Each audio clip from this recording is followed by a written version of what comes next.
Olá, boas-vindas a mais uma análise nossa. Hoje, a gente vai mergulhar a fundo para desvendar as origens reais e super complexas das nações da América Latina. É muito comum a gente ouvir por aí aqueles contos heróicos, super romantizados de como esses países nasceram, sabe? Mas a história real, bom, ela vai bem além dos mitos. A nossa ideia aqui é ir direto aos fatos, entender as nuances e descobrir o que rolou de verdade durante a emancipação da América Espanhola. Vamos lá? Para começar, pense em algo que está super presente no nosso dia a dia, na cultura pop e nos esportes. Por que o torneio de futebol mais famoso da América do Sul se chama justamente Copa Libertadores?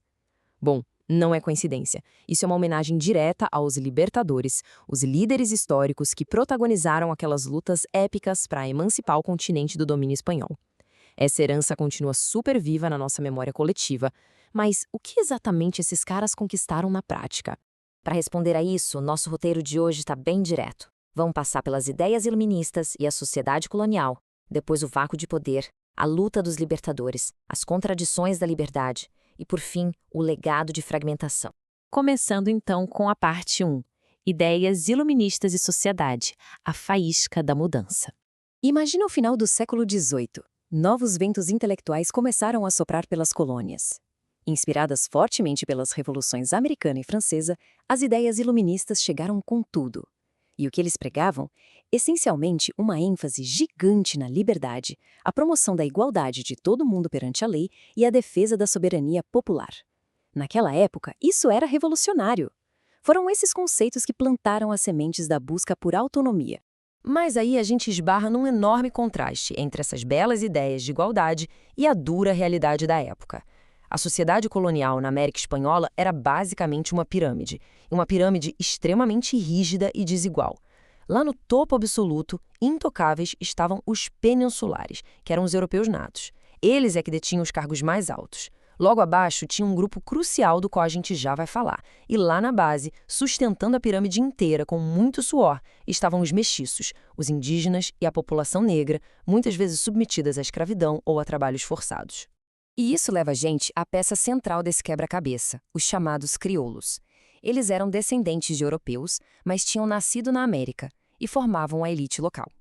Eram grandes donos de terras, gente muito rica, só que eles ocupavam apenas cargos de menor escalão. Imagina a tensão. Eles tinham todo o poder econômico nas mãos, mas faltava o principal, o poder político máximo, que era a exclusividade dos peninsulares. Então foram justamente esses crioulos que absorveram aquelas ideias iluministas, buscando maior participação.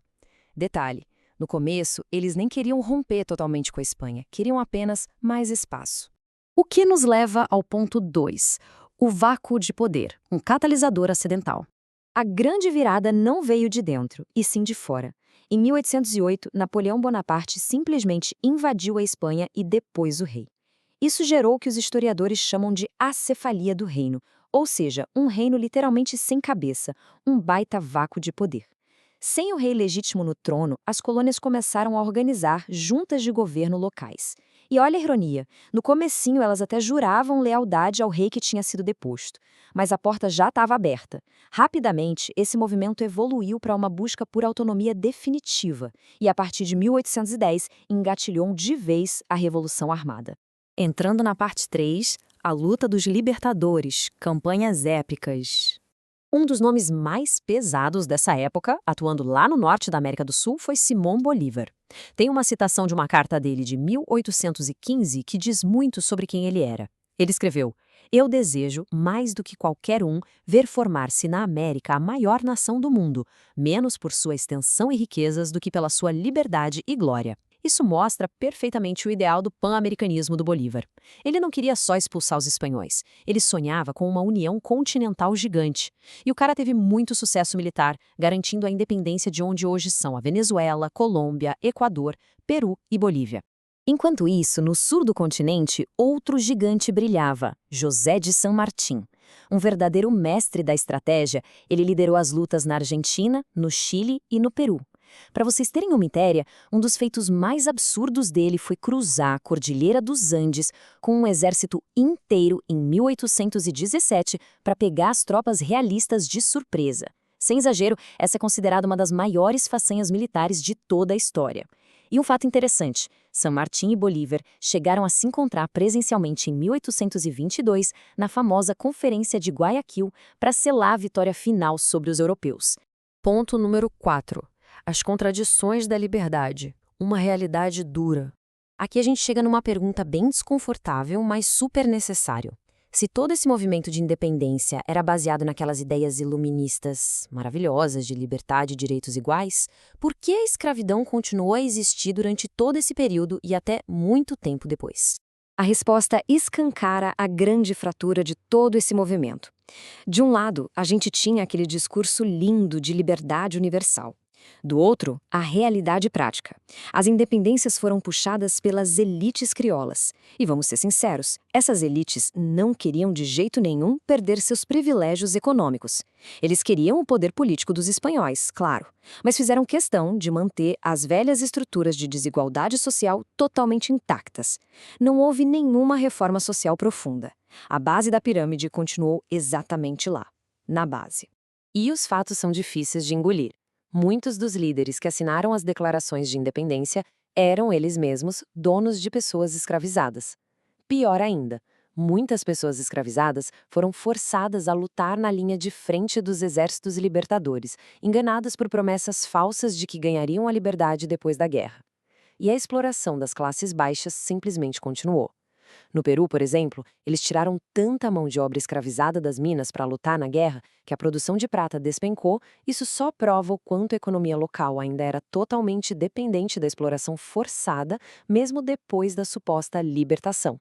E, finalmente, o ponto 5, o legado de fragmentação, um continente dividido. Aquele sonho do Bolívar de uma América unida desmoronou super rápido. Sem um projeto que realmente incluísse todo mundo e com cada elite local puxando a sardinha para o seu lado, o vasto território colonial espanhol se esfacelou.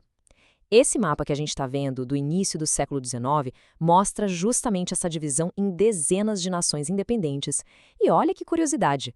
Sabe por que as bandeiras da Colômbia, do Equador e da Venezuela são tão parecidas até hoje? É porque elas herdaram as cores da Gran Colômbia, que foi justamente aquela tentativa de nação unida do Bolívar que acabou se dissolvendo em poucos anos. Com toda essa fragmentação e a imensa dificuldade de criar estados fortes e inclusivos, um fenômeno ganhou muita força, o caudilismo. Basicamente, como não existiam instituições sólidas, líderes locais poderosos, os caudilhos, começaram a mandar nas suas regiões. Eles exerciam poder na base do carisma, do controle militar e de forma bem autoritária. O poder mudou de dono no mapa, mas quem estava no controle continuou mandando com mão de ferro. O que nos traz a uma reflexão final muito importante. A criação de novos países e identidades nacionais, claro, foi um marco histórico e deve ser celebrada. Mas quando a gente olha friamente para a manutenção da escravidão, para as desigualdades que continuaram gigantescas e para a exclusão política da maior parte das pessoas naquela época, a gente precisa se perguntar: os movimentos de independência realmente alcançaram a verdadeira liberdade para a sociedade? Ou eles só trocaram quem estava sentado no topo da mesma velha pirâmide? Essa é uma questão que ecoa em toda a América Latina até hoje. Fica aí a reflexão para vocês. Muito obrigado por acompanhar mais essa análise com a gente e até a próxima!